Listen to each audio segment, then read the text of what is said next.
My crime scene consists of a house in the middle of the country. The police originally got a call from the police from a man stating he had just got home and he had found his 2 children and wife dead inside of the house. The police showed up and asked the man to step outside of the house. The investigating team began to block off the crime scene and begin collecting evidence. When investigating a crime scene, there is a lot that goes into it. I would have approximately 12 people on my team. The leader calling all of the shots, 2 people taking pictures of the entire crime scene and the evidence, 2 guys walking around documenting and taking photos,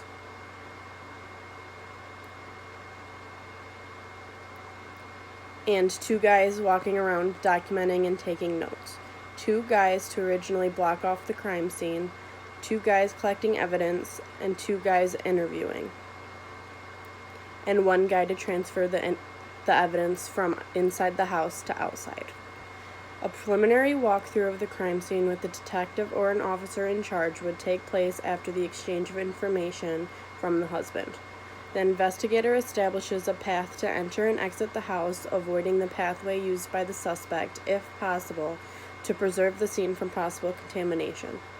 The team members who take photos would then come in and take photos of the entire scene before any evidence is taken. Crime scene photography is one of the most important duties that the crime scene investigator performs. Visual communications are substantial and verified by quality, concise, and accurate photographs of both the scene and the evidence as it was found. Photography of the scene and the evidence is one of the first procedures performed at the scene. We would then have our note takers come in.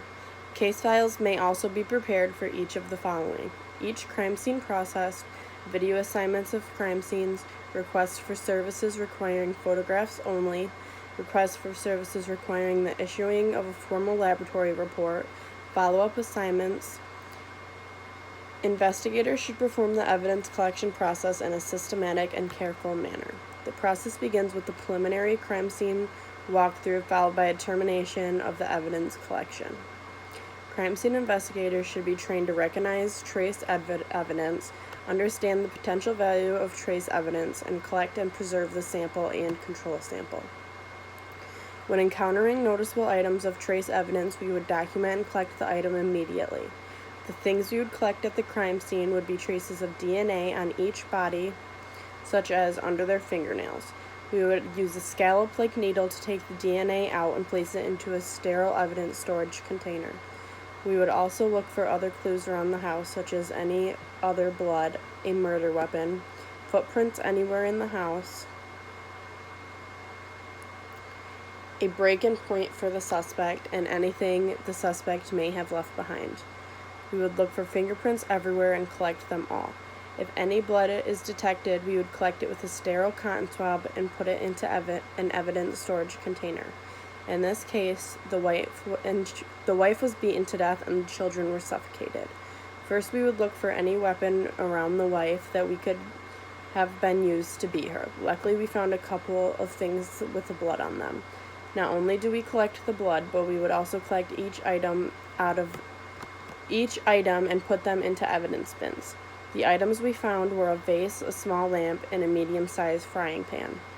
We have to make sure we are collecting every single item with sterile gloves and changing our gloves for every item collected. We would then go on to the children.